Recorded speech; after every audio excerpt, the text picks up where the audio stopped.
Hello. Hello there. How are you doing today? Doing awesome. So for everybody tuning in, I'm Devlin. This is Emily, my wife.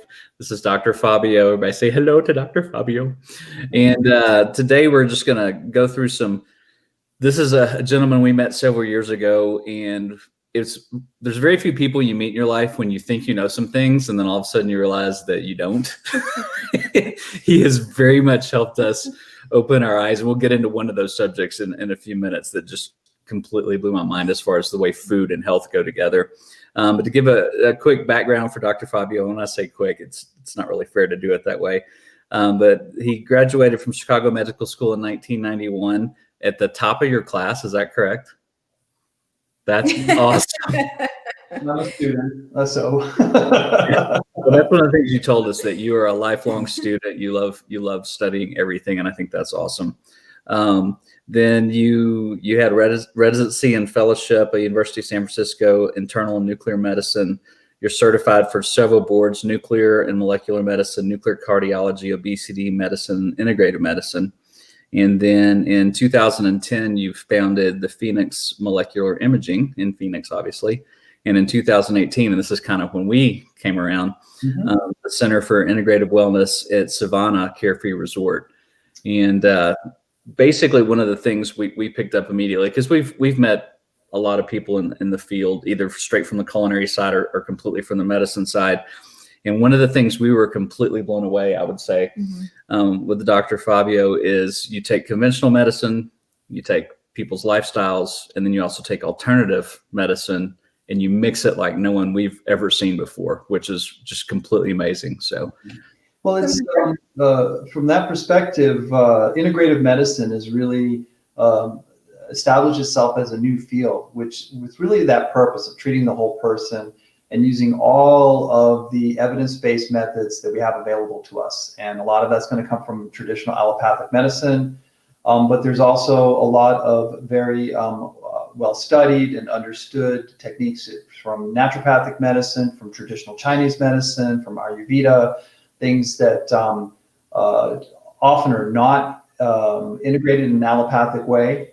And so integrative medicine as a field really strives to bring this all together, and really put also some evaluation behind some of these techniques that they may not be suitable for randomized clinical trials, controlled trials, but there's enough evidence, there's enough tradition and experience with it that we know that these things work, and we want to be able to incorporate that. Yeah, absolutely. Yeah, that's what I was about to ask him, is to define integrative nutrition for us, but you did. I think one of the questions that people ask a lot of times, and myself particularly, is how important truly is diet to just overall health and lifestyle? Yeah. So I think from an allopathic medicine perspective, it's not something, my original training as a nuclear medicine, internal medicine, cardiovascular medicine, we don't get trained in nutrition very often, and which is kind of sad. And what has really come to evidence now is that lifestyle, and particularly nutrition, or I should say the lack of good nutrition, eating a standard American diet, which is also the abbreviation for it is SAD.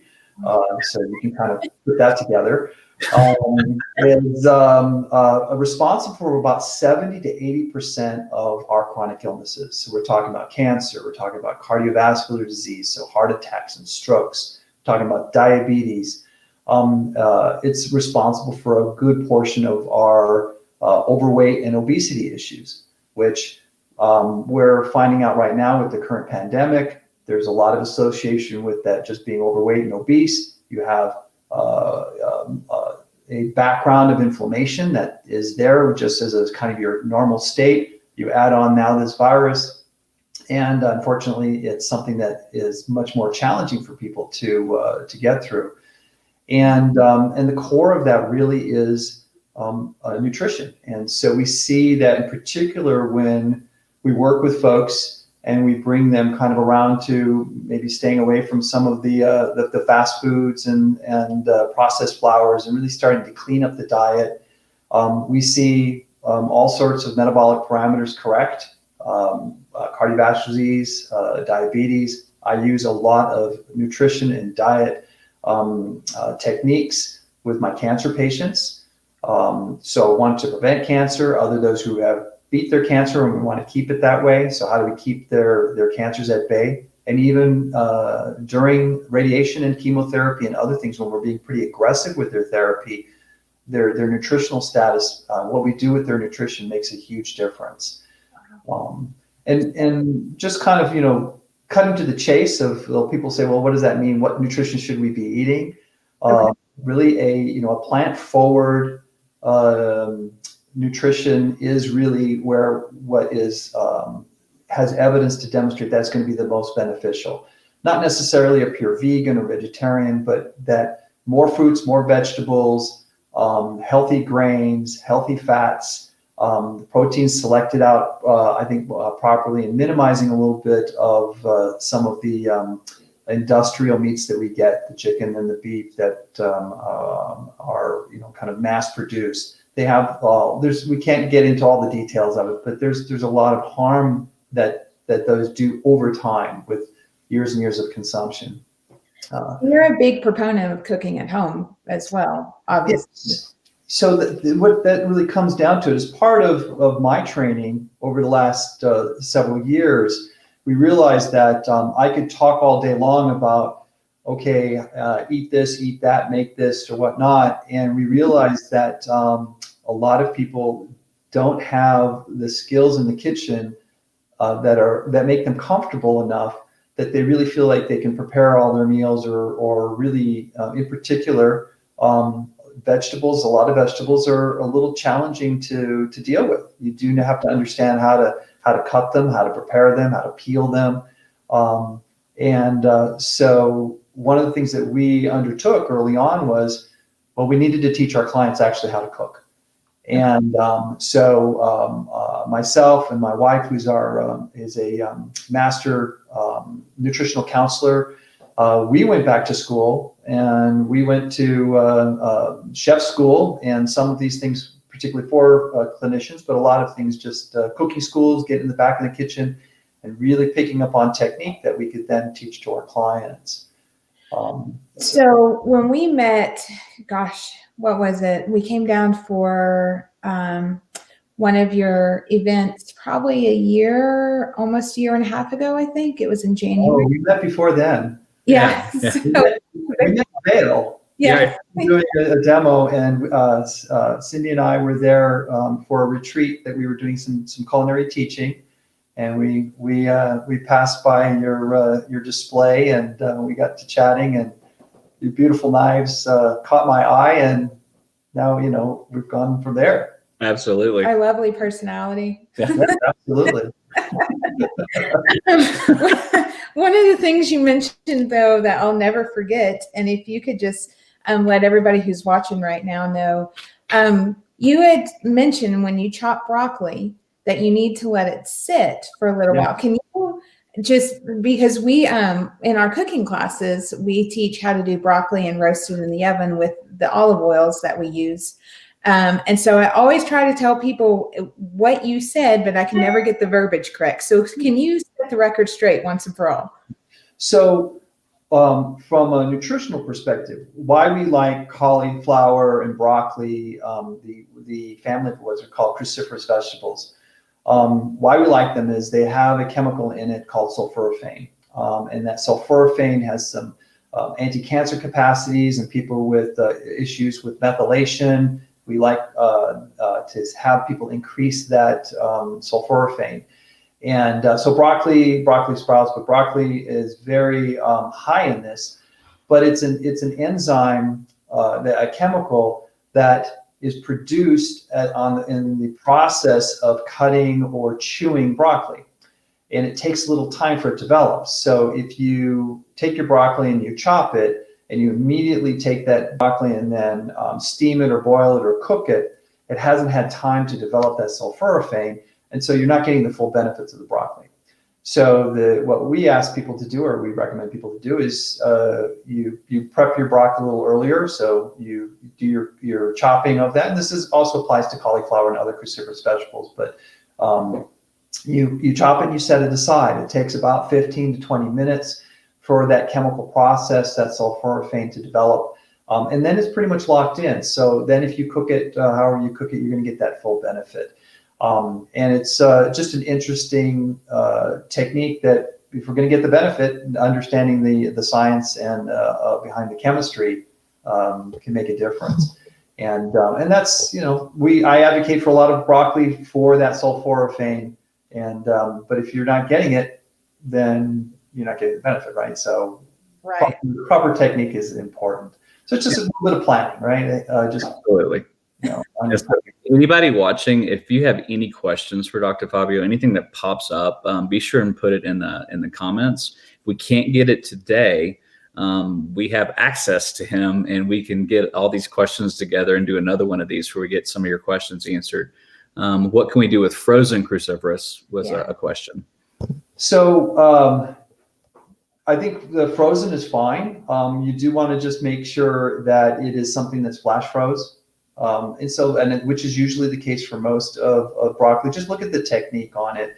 And that's going to have the sulforaphane in it because kind of by default it's been cut and chopped and then frozen, right? And so that process has already been taken care of. Organic is also something I do like people to concentrate on. It's not always possible to find it, and obviously there's some differences in expense with that. But where you can find something organic, there's going to be some benefits from the process of it not having the pesticides and other chemicals on it. And there's controversy on whether organic is actually nutritionally more benefit than the commercial non-organic. And I think some studies early on said there were no difference, but more recently we've seen some evidence that the organic actually for certain things has a different biome, the bacteria and other things that are in it that are more beneficial. So we are seeing that the organics are going to be something that does have an actual health benefit, nutritional benefit beyond just the pesticides and the process of being organic. Okay. That's awesome. I am so glad you're here. So a quick question that obviously is near and dear to our heart. Why are you a fan of olive oil? Okay, so part of our journey on really assisting our clients with figuring out an optimal eating pattern. There's a lot of different diets out there or eating patterns out there, and it's extremely confusing. So paleo, keto, vegan, Ornish. I mean, there's dozens and dozens of things, and they can be challenging for people to follow. And in part of that journey, really, from an integrative medicine perspective, we really look at dietary patterns that help to decrease inflammation. And the poster child for that is really a Mediterranean style or an anti-inflammatory style eating, which is Mediterranean kind of Asian mix. And olive oil makes up the significant oil, significant fat that's used to cook with and as dressings and whatnot in that Mediterranean style eating.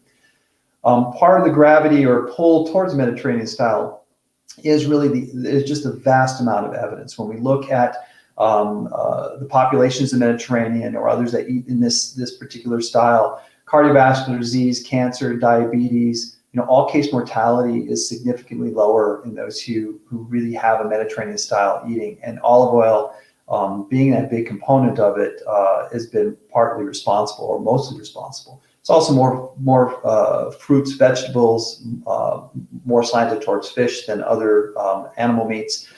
But a study, a large-scale study called the PremiMed study, looked at a large segment of folks in the Mediterranean, compared people eating a Mediterranean-style diet to a low-fat diet. And the Mediterranean-style diet was enhanced by olive oil.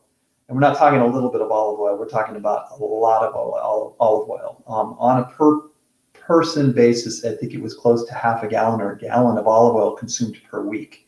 So an excess amount of olive oil. And what they found when that dietary pattern, when it was compared to a low-fat diet, they saw a 30% reduction in cardiovascular issues. So heart attacks, strokes were reduced. And also the long-term follow-up is also seen a decrease in other medical issues like cancer. And it's a pretty significant study for just the sheer numbers of people that were studied. And it's still a population study. We're looking at dietary patterns, which are always challenging, but it's one of the most solid, large-scale studies that has really demonstrated that a dietary pattern has a significant influence on our overall health. In particular with olive oil, as opposed to other oils, has very specific health benefits. So it is predominantly a monounsaturated fat. Oleic acid is the primary component on that. And we find that oleic acid actually has an anti-inflammatory capacity. So it's an oil that actually decreases inflammation. And this is which is very different than other oils like corn oil and other vegetable oils, which are higher in omega-6 fatty acids than omega-3s, and they tend to be inflammatory. So that it's not just about the flavor or just the fat content or any of those other kinds of things, is we know the chemical constituents of olive oil actually have a health benefit, and in particular compared to other oils, which have, which are detrimental to your health. Right. So really, in my opinion, in our house, olive oil is our primary cooking oil. We do use some canola oil for cooking at some higher heat. We also use a little bit of algae oil and avocado oil when we're really doing extreme heats. But the reality is, I find that using olive oil, if you're using a good quality virgin olive oil, the higher quality it is, the higher heat index, higher heat point or flash point it has. And I really don't have issues with, it smoking on me even when we're using it for high heat. So olive oil really is our oil that we use 90% of the time. And this will be our last question, because I know you're on a very tight schedule. And so we super appreciate you being with us today, sincerely. And this is going to wreck Danny's world. Here's the magic question. Why do you not use coconut oil? Yeah, so coconut oil, and we had a little offline discourse on this before, but sorry, Danny. Coconut oil has really risen into the attention of folks because of what the medium chain triglycerides, and basically, I'm not the only one of the who has this opinion. I think this is pretty well documented. The coconut oil industry did a really fantastic job of marketing coconut oil as a healthy oil and focusing on the medium chain triglycerides as being a fat that is metabolized different and that would be heart healthy. And unfortunately, they've extrapolated on data from other research on medium chain triglycerides that really don't apply to coconut oil. So coconut oil, the medium chain triglycerides are actually handled in the body just like a long chain fatty acid. So there's really no difference in that. And and the studies that have looked at it, looking at LDL cholesterol, so the low density lipoprotein cholesterol, which is the bad cholesterol. When we compare studies of coconut oil to butter, basically we see the same kind of elevation in LDL cholesterol, which is basically a consequence or a predisposing factor for coronary vascular disease, stroke, and hardening of the arteries. There have been no studies demonstrating that consumption of coconut oil actually leads to weight loss. And so basically, it's just a lot of good marketing. There's no scientific basis for it. the American Heart Association, the American Diabetes Association, the World Health Organization, all of the large organizations that kind of look at things that are going to be healthy or not healthy, make recommendations, have all recommended against coconut oil as part of the diet. Wow. And part of it with the coconut oil, the tendency too is people think it's healthier, and so they're also using excess amounts of it. So people aren't kind of trading out their butter for the coconut oil on equal basis. They're actually increasing the coconut oil consumption, so their fat consumption has actually gone up, and we're seeing that as a consequence. So what I tell folks is coconut oil is great for the skin, not to be eaten. So stick to olive oil. If you really want something that you need from a flavor perspective, butter is still okay to use. You just have to use it in moderation. And there are times when there is no substitute for a particular dish. That's the flavor we're going for. You need the butter.